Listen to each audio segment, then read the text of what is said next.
So we do this segment that is more new to the show. Okay. But we do overvalued, undervalued. So I'm going to hit you with rapid fire, and you just give me yay. It made me nervous when I watched it too. Yeah, this is going to be a quick rapid fire. You'll do this will be easy for you. All right, here we go. Overvalued, undervalued. Raising capital from friends and family. Overvalued. Having your LLC operating agreement from LegalZoom. These are easy ones, right? But people do this. The lawyer says, what? But people do this. I know they do. I get it all the time. Can you just review it? I just got it off ChatGPT. Can you review it for me? No. So ChatGPT isn't there yet? No, not there. Joining investor masterminds and private syndicator groups. Undervalued. Spending weeks designing the perfect pitch deck before you've even looked at your deal. Overvalued. Building your entire business around accredited investors. Oh, that's hard. Undervalued, actually. I like that. Yeah. I like that. Paying $25K for a mentorship group that promises to teach you how to raise capital. Overvalued. Last one, building a capital network before you have a deal. Undervalued. That's your biggest one. Freaking love that. There's a term that we talk about all the time. It drives me nuts because it's real, but we talk about the chicken and the egg scenario, right? Do you get the deal or do you get the capital? Yeah. And what I found is it's way easier to get the capital if you have the deal, but I'd way rather have the capital before I have the deal. What's your workaround? How do you do the reverse? Give me the egg. How do I get the egg? Relationships. It's all about developing relationships. You start building that relationship before you have something to sell so that when it comes time, you're not selling anything. You're just providing an opportunity to people that already know, like, and trust you. That's the best thing. So you start building your network. Are you telling people what you do? I'm a real estate investor. Yeah. I think you have to educate people. They don't know what that means yet. And then when you have a deal, do you blast it out? Are you more thoughtful in your approach? Is it like a authentic message or call to the individual? How do you go about that? A little bit of both. It's sort of a nibble, bite kind of thing, right? Like we start talking about it, we build a relationship, we build some rapport. Then I'll tell you, okay, I told you I'm looking at hospitality, boutique hotels. I got a good one, and we're ready to go. And then, but I think you do have to kind of blast it out. If that's the way I said the accredited investor thing, right, so that you can blast it out to the masses. I think it's a two-pronged approach. You do the one-on-one, and then I think you do have to let people know what you're doing to start to build that in. And it might not work on your existing deal when you blast it out, but it's another way to just sort of widen the net about who you can bring in for the next one, right? And have it ready for your next deal. So right now, are you guys raising money from people you already know? Are you using social media to do it? Is it a combination of both? It's a combination of both. Okay. Any idea where that shakes out percentage-wise? It's mostly it's going to be people who know us. Right. Yeah. I'm not an influencer at this stage, so you're on your way, though. I mean, a micro. I like to call it micro influencer, just because you get the word in there. It's just really small. But like Britt Arneson's a partner of mine. She's got a much wider audience. So a few people invest because they want to just be where Britt is.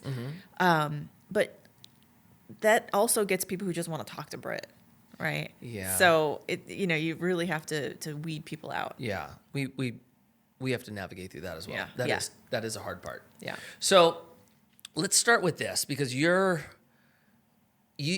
bring something to this world as far as real estate syndication goes that no one really talks about. This is more of the legal and compliance side. Yeah. And for me, I use social media to basically, raise money, brand awareness. I think it's a very powerful tool. And I look around at the people that are also doing that, and I get frustrated because it feels like they're saying things that I'm not allowed to say. Fair. Yeah. How bad is it? Like when you're on social media and you find let's call it a real estate influencer, do you look at the things they say and go, ooh, can't say that? Or do you go, you're going to get screwed here. You're just living on borrowed time. Like how bad is it? It's a little bit of both. I actually started this series called Roast That Post, and then I stopped because it was going to piss people off, where I'm like, oof, you shouldn't say that, right? And for our clients, we advise them. Here's what you should and shouldn't say. Here's what you absolutely cannot say if you want us to represent you. And a lot of people like to kind of walk that line, right? Of, I'll just see what I can get away Where's the with kind of gray? thing. And the answer really is, do you want to be looking over your shoulder and worried about it when the SEC goes, this is the thing that we're going to pick on today, right? And the SEC is like any other regulatory body, as you know, and it depends on what they're in the mood for at that time. It's what's sexy to enforce right now. And it might be that one day it's taken down influencers who are saying too many things. I don't know when that's going to be. I can't tell you. But I can tell you that there's plenty of success to be had by saying within the guardrails we set for you that there's no reason to be worrying about it. The things you're saying, you're getting your deals funded, aren't you? Yeah. Yeah. Yeah. Yes. But that's not without frustration. Sure. Right? Because like I mean, look, we're all playing in the capitalist structure, right? And in capitalism, it's competitive. Yes. And so regulation allows you all to play in the same game, kind of have the same rules applied to one another. But when you're not able to compete because you're following a set of guidelines that other people aren't following, that's frustrating, right? Especially on social. Like if I'm promoting a deal and maybe it's a 20% IRR, let's say, and somebody else next to me is promoting a 30%, saying that he's going to guarantee that he gets your money back and you're going to be wealthy and you're going to live this lifestyle, and I can't do that. Is he going to get more of the capital out there than myself? Maybe, but you're playing the long game. Do you want to know how many calls I've had over the past 2 years? In 2021, you could trip over a property and everybody was making money and everybody thought they were a genius, right? 22 comes along and people are like, oof, I don't know. You're a real operator. And I'm not going to say that people who say things on social media that's a little bit, bigger than they should be saying aren't good operators, but I'm going to say some of them aren't. And you're playing the long game here. It is going to come back to haunt them eventually. It just will. Yeah. You can't promise any kind of returns because you can't. You know this, right? And what happens when insurance rates go up and interest rates go up and, multifamily starts taking a little bit of a nosedive for a little while. You've got to be in this game where you can stick that out. We know it's going to turn around. Right. It always does. But you've got to be able to stick it out until it does, right? And some of these operators that are being sort of sensational, they're not going to have the staying power. And so, unfortunately, some investors are going to get hurt, and you're eventually going to scoop them up. Right. So while it's frustrating today, it's going to keep you in the game longer. Yeah, that's true. I totally agree with you. I think sometimes the frustration I have is on certain words, right? Mm-hmm. Like me too. Like I like saying, this is a great deal. I think it's a great deal. I can't say that. You sure can. I think it's a great deal. I think this is our plan is so solid. I think this is a great deal. No guarantee. And then there's a little asterisk. I can't guarantee you that you're going to get a 30% or 20% or 15 or any return at all. I like that. Yeah, ooh, it's all in the asterisk. Austin watches this. This is yeah. Okay. All right. I believe, we plan to, we intend to. Can I say exceptional? This is an exceptional deal. You can say, I believe this is an exceptional deal. Fair, we fair, have fair. an exceptional team. Fair. Right? Fair. So for people that are doing their first deal and thinking about using other people's money, do you encourage that, or do you tell people to do one first before they use other people's capital? I encourage people to do one first, or if you can, and I don't want to sound, if you can be passive in a deal, if you have the money to be passive in a deal, I actually recommend doing that first. Because then you can learn, what did I like about investing with someone else who was on the hook for this? What did I like about how they communicate with me? And you kind of learn, how did they present this deal to me? And so if you are able to do it, I think you should be passive first. But if not, my best operators are ones that kind of, they rolled up their sleeves and they did it first, even if it's just like a single family flip. I shouldn't say that's a big deal. It's a good investment. It's not a bad investment. It's much easier than a multifamily. Right. And it's a good way to cut your teeth and get started. What I saw over the past few years was a whole bunch of people learning how to do this by learning how to raise money, and that is a dangerous game. Because you don't know how to run the business yet. And all these gurus that are out there selling those $25,000 courses are telling you how to find deals and how to raise money, and then they're gone when it's time to operate. Got it. That's a problem. Yeah, that is a problem. Yeah. That absolutely is, especially where the returns are made, is in that up. It's not sexy, yeah. but it's got to be done. That's right. Okay, so what about friends and family? Let's say you've done a handful of flips, and you've got your uncle and your brother and everybody saying, I want in. Do you let them in? I don't, personally. Why? I don't love it. One is my family's not accredited, which means most of them are not accredited. Sorry, fam, they're just not. So the liability is a little bit higher when people aren't accredited. You owe them a lot more risk disclosures, a lot more hand-holding. They're going to be sometimes less sophisticated. And the rules are there to protect them more than your accredited investors, right? Or your already wealthy investors. It sucks that that's the system we're in, but it's the system we're in. And I think for me, I don't want to deal with the unsophisticated well, they always have to be sophisticated at least. So there's that one, as I'm not sure my friends and family are going to be sophisticated enough to do this. I hope they don't watch us. And they know who they are. So I personally don't. Now, I know there's lots of people that do, and I know that's somebody's first line of defense a lot of times. It's like, you've got to go to who you know. A few people, but you still have to vet all your investors, especially your friends and family. So if you're willing to do that and just understand that not all money is good money, and somebody who is really scared of this and isn't quite sure yet probably needs to watch you do this a couple of times before they should be doing it. Yeah, you're right. I always, I took the family friends approach in the beginning. You know that. Yeah. And for me, it was more out of, I think, necessity. Like, I had an idea. I had really no backing. The people that were more sophisticated were looking at lack of experience and going, you don't have experience. And so that felt like my only option. Like, get the people who know me, know my character, and get them to rally behind me. And so what I don't ever know is that you're playing there's a balance game, right? Like, do you take capital that's more of a headache because that's the only capital you can get? Or do you wait until less needy capital is at play?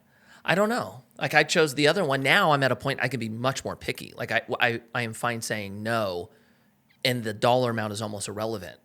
But that wasn't the case in the beginning. And I'm going to say something, a little bit of backpedaling actually, but maybe something unpopular, is because I am passionate about people creating wealth who don't already have it. I'm going to say, if that's where you're starting, then start.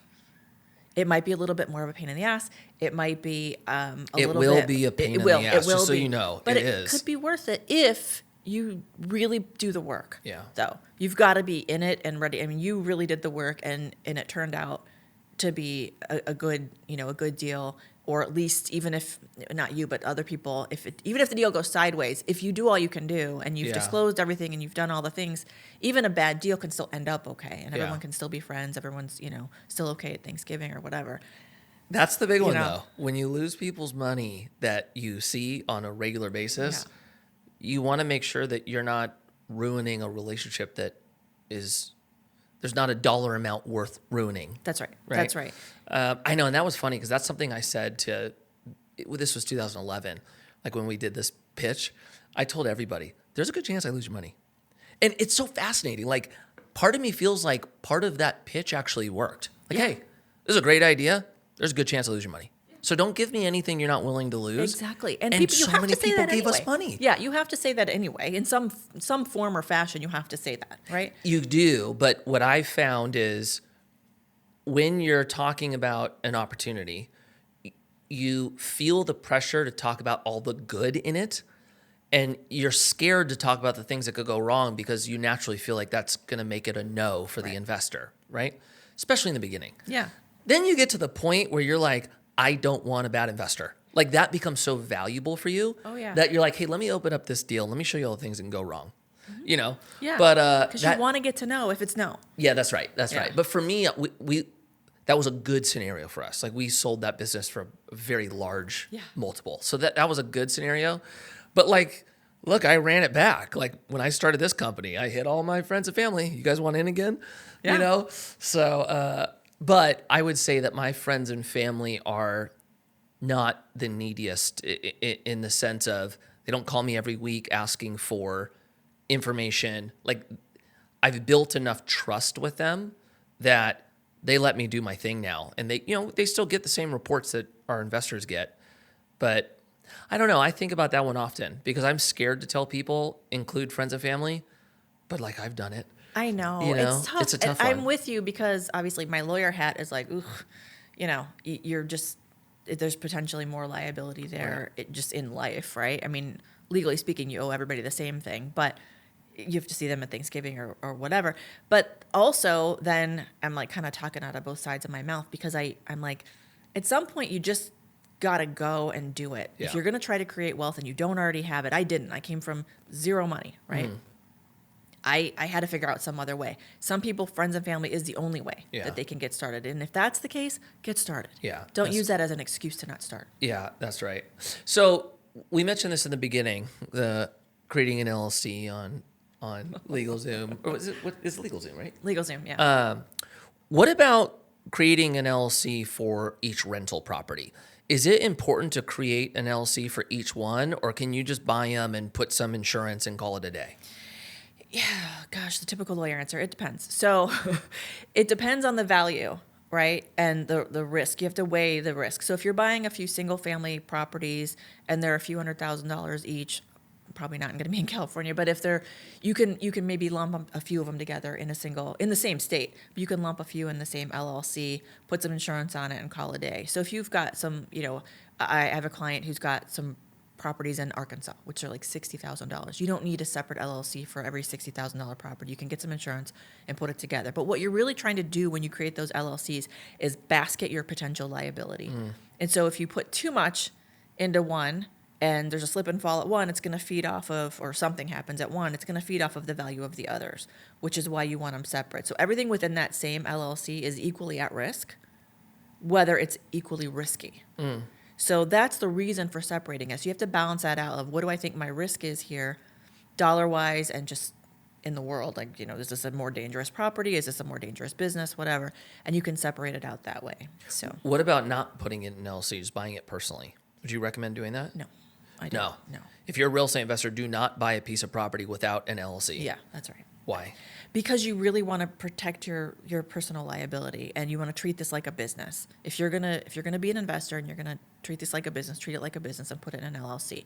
And an LLC is not the only. You still have to get insurance though. Right. Actually, insurance is your best line of defense, even over an LLC. But you like having some separation? I do.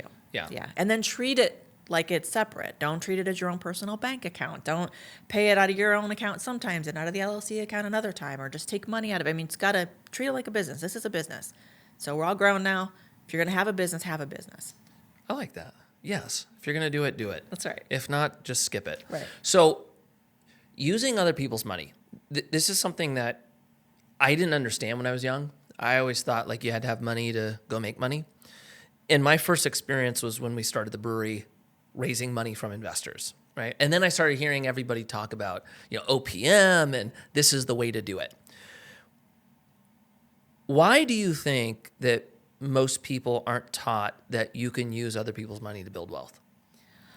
I think it's a specific mindset of that you can or get to do that. When I was younger, it would never have occurred to me because that was something that already just like rich people already did and we weren't rich. And so it was like, you don't get to do that. Debt is a bad thing. Right. And I think part of it's a mindset thing and also just an education thing. I mean, we're taught, I don't want to get into a whole like political discussion about our education system, but we're taught how to be worker bees, right? We're not taught how to be entrepreneurs. We're not taught. So why would you even need to think about using other people's money to build something when your job is to work?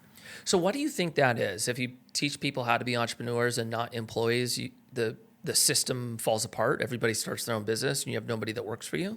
I mean, I don't have a problem with it. I think it'd be But fine. the argument because I know the argument as well, right? Yeah, the whole Rockefeller, Yeah. Create worker bees through the school system to fund the industry. What is play that out, right? Like let's say that wasn't at play. Let's say the school system was just there to empower and build up these kids. And you taught everybody how to grow wealth and how to use other people's money and how to find assets. Would you eventually run into a scenario where you had no employees to work for any of these companies? Or do you think there's only a certain personality that is attracted to the risk and craziness of business, and there's a bigger personality type that actually would prefer security. I agree. I agree that not everybody wants to run their own business. Not everybody has the stomach for it. Not everybody is passionate about it. I know plenty of people that I grew up with that were happy to get a factory job, buy a house, and then retire at whatever, 50 years old or whatever, and have their house and go play cards with their friends. And they don't want to build something. Right. That's not what they want to do. And that's great. I think our school system and our education system needs to support whichever it is. And I realize that there's not exactly bandwidth for teachers to be like, which do you prefer to do? Well, we'll learn that today. So I recognize that there are some issues with that. But no, I don't think if we teach entrepreneurship, everyone's all of a sudden going to be an entrepreneur at all. Yeah. I actually, I was invited to speak at a local high school, Thousand Oaks High School. And I show up and I have no clue what I'm talking about, right? Or I had no clue what the subject was going to be. And she gets up and she tells the class, hey, I know that like 50% of you are not going to college because you're entrepreneurs and you're going to build stuff. And the other 50%, I want you to make sure you know why you're going and then pick the correct path. And I heard that. I was like, holy crap, maybe the school system is changing. Maybe they are being more mindful that not everybody is the same. And you kind of have to start picking different teachers for different types. That was encouraging. I don't know if that's a one-off though. If you have kids in the school system or you're currently in the school system, will you leave a comment? Let me know. Are things changing? Are we've been out of the scene too long? We're not seeing it, or is it the same old, same old? Actually, my daughter's a senior. Oh, so you know it. Yeah. She's a senior in high school and she's got a handful of teachers that are sort of embracing this. Not everybody's going to college kind of thing. And also just other trusted adults at the school that aren't necessarily her coaches, that kind of thing. And I think they are starting to embrace the fact that not everybody's built to go to college, and that's okay. Oh, good. And I actually just read that that kids going into trades are way on the rise right now. Because a lot of kids they want to start making money right away. They don't want to have a bunch of debt, and you can build a business in the trades, which is really great to hear as a real estate investor. Right. Like, super. We're going to get some good quality tradespeople coming up. I think they're learning. I do. I don't think everywhere is. I mean, we live in a little bit of a bubble here, I think, in California, but I think it is they're evolving a little bit. Yeah. Okay, good. That's good news. Okay, so you guys are focused on boutique hotels. Yeah. Right? Resort luxury real estate that can be operated either like a boutique hotel or a short-term rental. Okay, so in that, what is before I ask that question, why that asset class? Why not the boring stuff like I do, storage and multifamily? I already have a boring job. I'm a lawyer.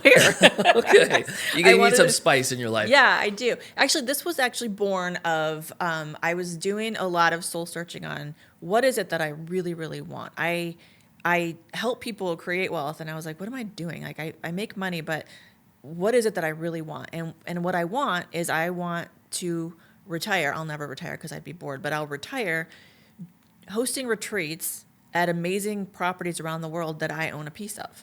And the retreats are really meant to help people learn how to create wealth and whatever it is they're passionate about and not get burnt out by it. And so I started looking, I'm like, okay, well, let's start looking at some properties, right? That's going to be some sort of hospitality play. And then when we bought the hotel, I realized how much I love hospitality. I love it. Like I can't vacation there anymore because I'm always working if I'm there, but I don't care because I love it. Right. I like, for a user, I like hospitality. Like there's something cool about the experience. It's almost like retail, right? Like I think retail is such a rad asset class. I have no business being in it, but it's rad, right? Like there is a level of design, of kind of vibe, experience that you can create that you can't do with what we do, right? Hotels are the same way. They just are, they're so much harder, I think. Like, yeah, they are. The operation is tough, but like hearing about your guys' deal, if done right, the added labor or the part that makes it harder should result in a higher return. Yeah. Right? So that could be at play as well. Yeah. So first one was Belize? Belize, yeah, Mariposa Beach Resort. Where's the next one? I don't know yet. So we took that one full cycle. So we're selling it into the fund. This was ultimately the plan of let's try this one out, Let's make sure we're really good at this. We can generate really good returns. We did in under 2 years. There was a 5-year plan. We're on under 2 years. We're going to sell it into a fund for a profit. So the investors have the chance to either roll into the fund or cash out with around a 23% annualized return, maybe a little bit more.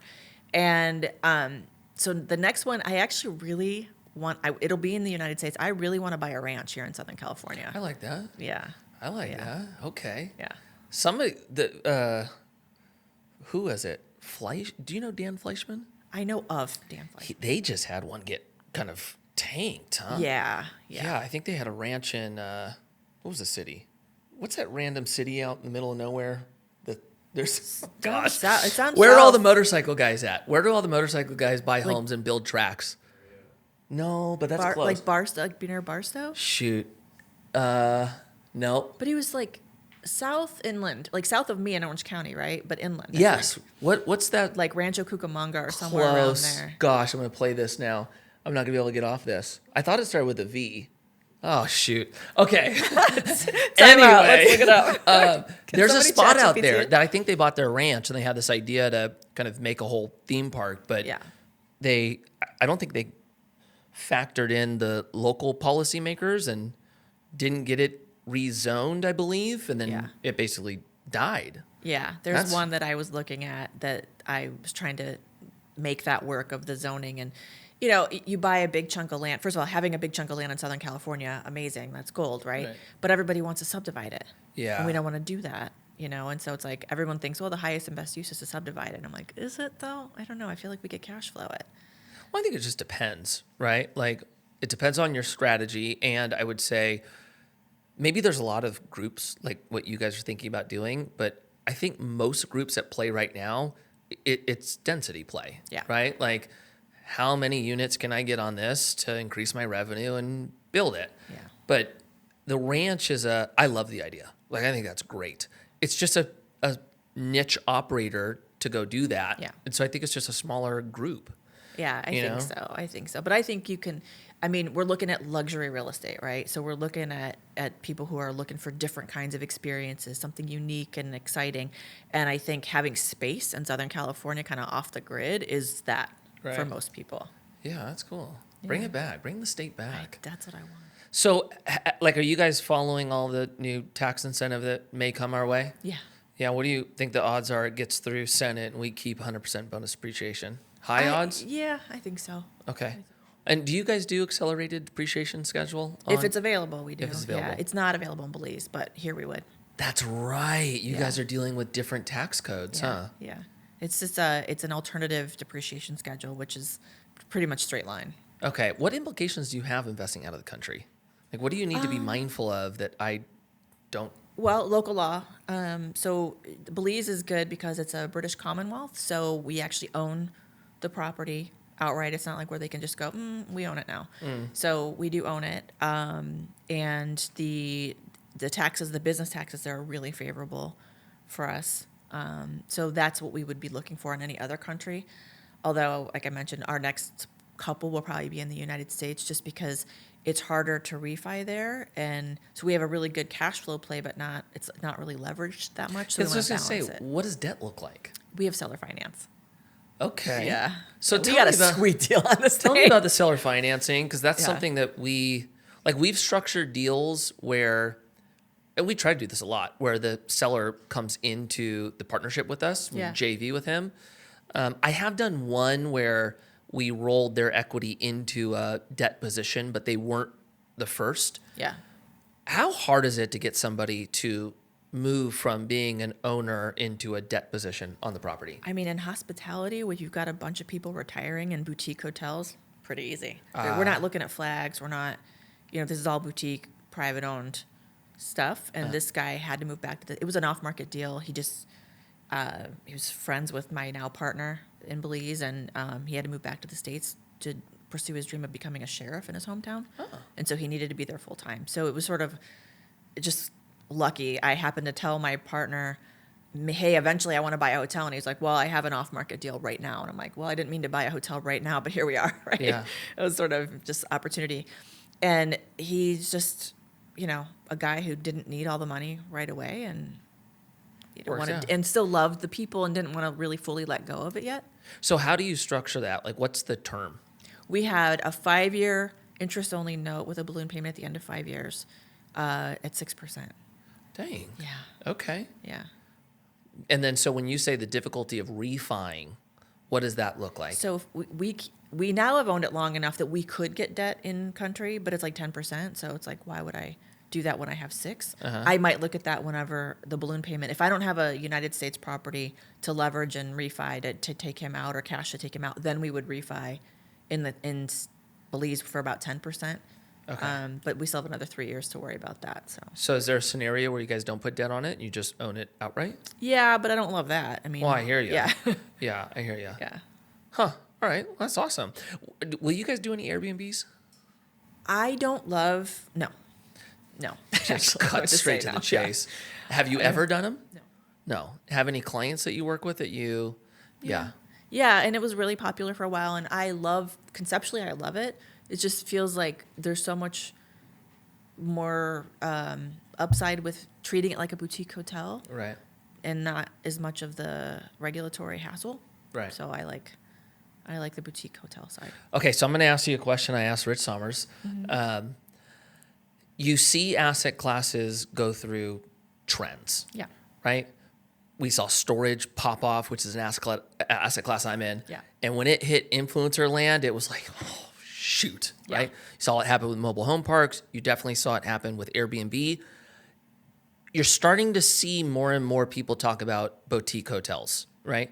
Are you guys experiencing kind of a wave of people coming into the industry that's creating competition Yeah. and it's not great competitors?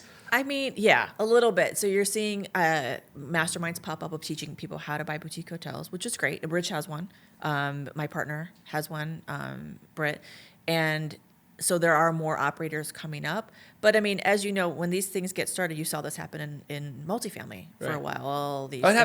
you know, Same thing happened with multifamily. and it can be good for a while until it's not, right? Right. And so I think we're in the early side of that, where what you're right now is they're creating an army of people to go out and find and underwrite good deals and to work with you. So it's not really competition yet, Right. because they still need to work with an operator that's done it. So wait, explain that. You might have just explained the model, and I didn't even pick up on that.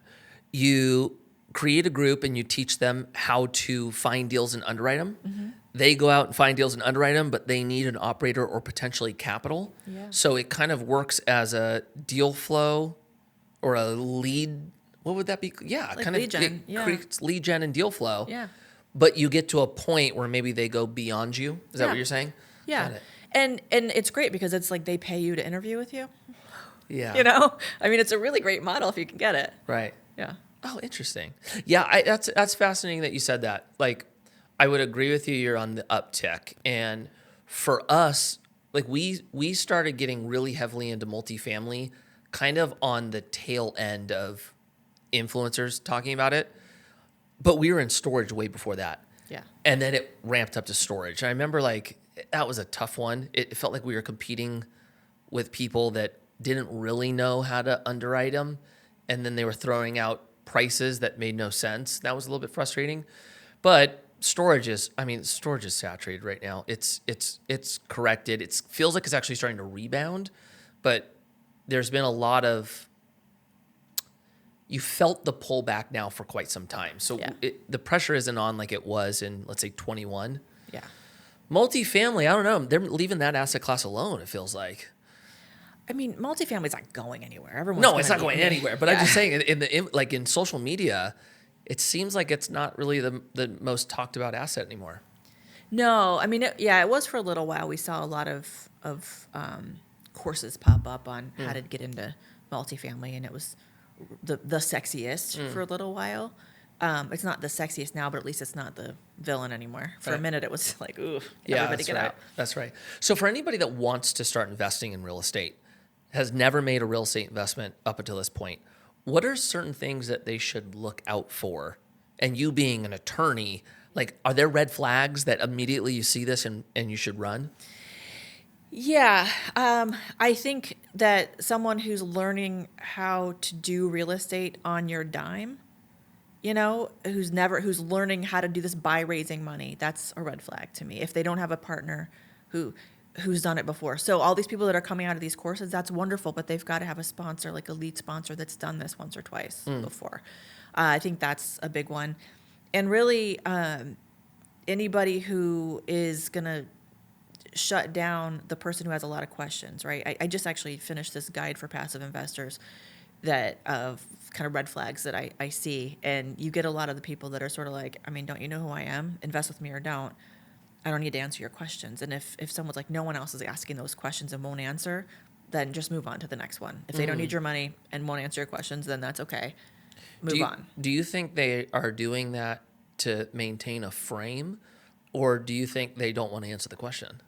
It could be both. And if you don't know, if you're not in enough of these deals to know, and you don't know the operator well for whatever reason, then, it could be either one and you don't know, and you don't want them, learning on your dime. Right. And that's not to say that passive investors who are just getting into this shouldn't invest with someone who's had bumps in the road. Right. I mean, somebody's in this long enough, there's going to be bumps in the road. You want someone who's actually made mistakes, and then you want to find out, how did you overcome it? How did you handle it? Right. How do your investors feel about it now?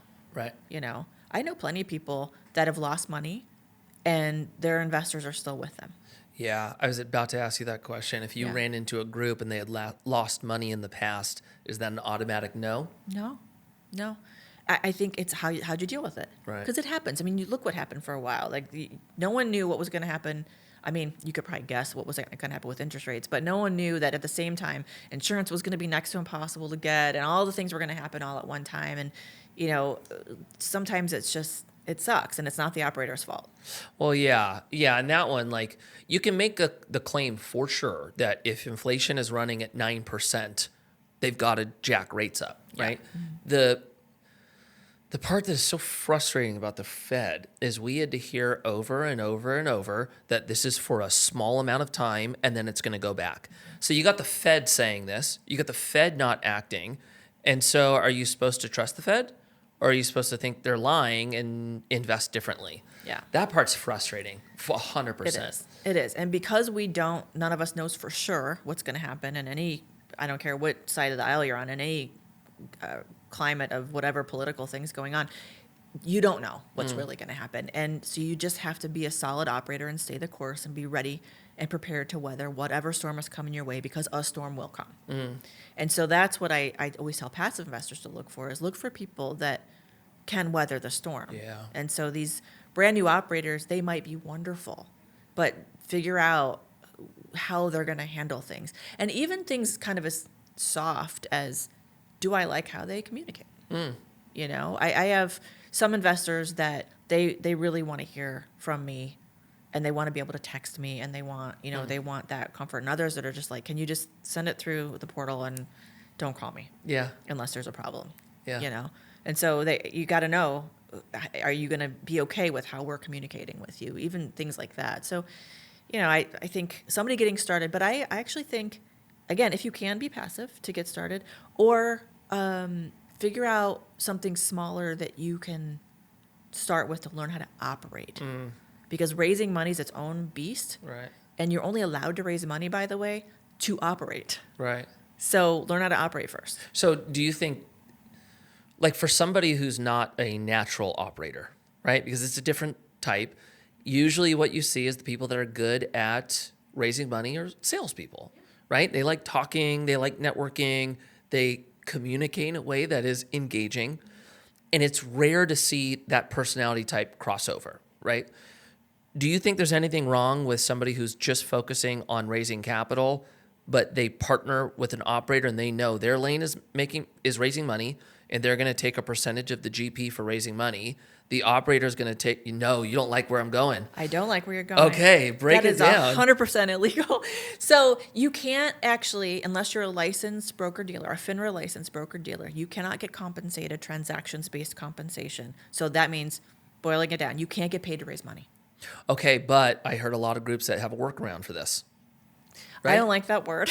I know, I hear you, but whatever. Are they doing it? And yes. They are doing it. And, so I answer this question this is probably the question I answer the most. I love this. Let's get in the gray. You ready? Yeah. Okay. Okay. If you're what you're really doing is raising capital. and you're going to get a percentage of the GP, but you're going to have some other work that you're doing in the entity, right? I don't like how you said that. I hear you, but listen, Yeah. for us, we can't do that. We have to have a broker dealer. Yeah. We have to go through a mess of regulation to be able to pay people to raise money, Yeah. right? And here's how we start off the conversation. I look at a lot of groups that don't do this, right? What they do is they give somebody a title or a tag that's doing something in the entity that's not technically raising money, but they raise the money and they get a percentage of the GP. Yeah. Can you do that? People do. Okay. People do. And I'll tell you what, this is what I like to call the good deal defense. If you make money all the time, maybe no one will ever find out. Right. However, the minute you lose an investor's money, they're gonna have a lawyer start looking for ways that you screwed up. Right. And if one of those ways is that you have people, a whole bunch of investor relations people who all they do is call their friends and make sure they're not mad that they got into this deal because they're capital raisers really Right. at their core, and they don't really do anything other than maybe show up to a quarterly meeting, you could be in some trouble. And here's the really frustrating part is, let's say you are always within these guardrails, right? So you're an operator that says, no, you have to actually have a real job. So Bethany, if you're going to go out and raise for me, I need you to have a real job. I'm going to play by the rules. That's where I'm comfortable. And I say, okay, fine. I'll do all the reporting. Make sure the K1s get out on time. I'll manage the portal. And by the way, that is a real job. That's a pain in the Major to job. do, right? We have somebody whose whole job is to manage the portal and the investors, and she really is investor relations, right? You make me do that real work, but I'm on someone else's deal where they're like, whatever, you can be investor relations, just raise, and here's 10% of the deal if you bring us $1 million. And I go do that. And then they get investigated. And I'm on the team. And they're like, wait, it looks like you're a capital raiser. Now they're going to look into all the deals I'm a part of, which means what? You're getting investigated because this guy over here didn't play by the rules because you didn't look at me. Right. So, it's not even good enough that you played. Well, it is good enough that you played by the rules. You're not going down, but you might get investigated. I got it. I'm just going to keep running on the workaround word. Can you just be a fund to fund? Raise can. money for your fund and Yes. place capital in other operators? Yeah, absolutely you can. I love fund to funds. Almost nobody runs them the right way.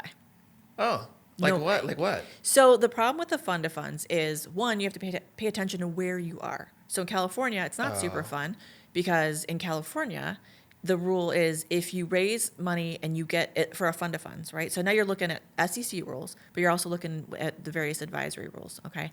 So if I'm in California and I'm raising a fund of funds, and what that means, just for people who don't Please. know, is I'm raising money from passive investors to then go be passive in someone else's deal. So I'm not raising money to run my own deal. I'm raising money for you to go run a deal, and I'm passive, okay? So passive and then passive.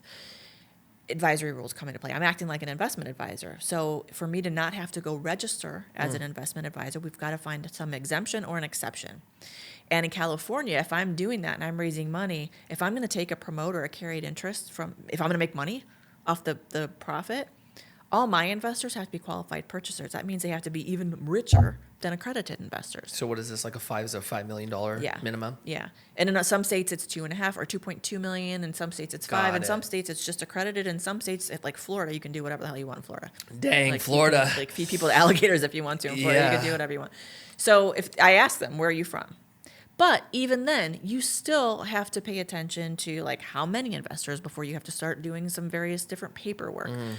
Are you doing any kind of diligence on this deal, right? Or are you just a capital raiser? Because if you're running a fund of funds, you should be providing value to those investors that are paying you, 100%. right? And so are you doing diligence on the operator? Are you doing diligence on the deal? Or are you just a capital raiser? Most people are like, it's a workaround. I'm just a capital raiser.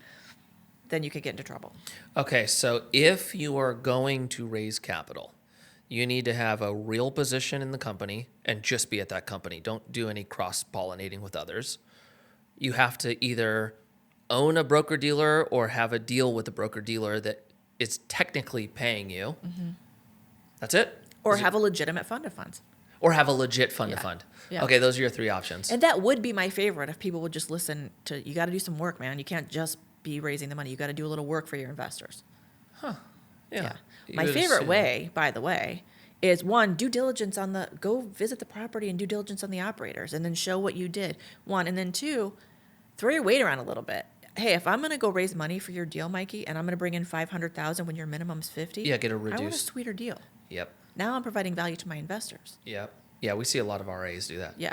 Yeah, the ones that like pull a bunch of investors together or even have them go into a fund, they're typically negotiating better Yeah, terms that's a because fund the of dollar funds. amount's high. Yeah. All right, everybody. So if you want to raise money, don't do it. No, I'm just joking. Do it the right way. Just be rich. Just be rich if you can do it. This is a frustrating one for me, actually. It is. Because Me too. with our company, for the first like 8 years, it was like me and like a partner that always had to raise money because we just weren't getting comped. It was just, hey, we need the money to do this.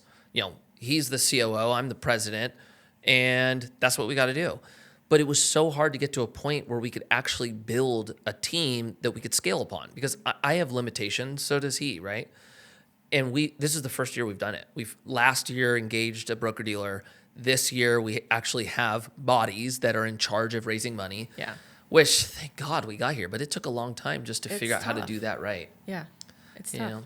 All right. As far as your book, Yeah. where can people find your book? Everything we just talked everywhere. about. Is that what we're going to get in the book? And more, right? And more. And actually, the book was born out of the fact that I help people make money leveraging other people's money. That's how I made a lot of my money. But then I realized that's not enough. You just talked about how, well, we need the money, but we need bodies, right? Yeah. And so other people's everything, it's called the power of OPE, other people's everything.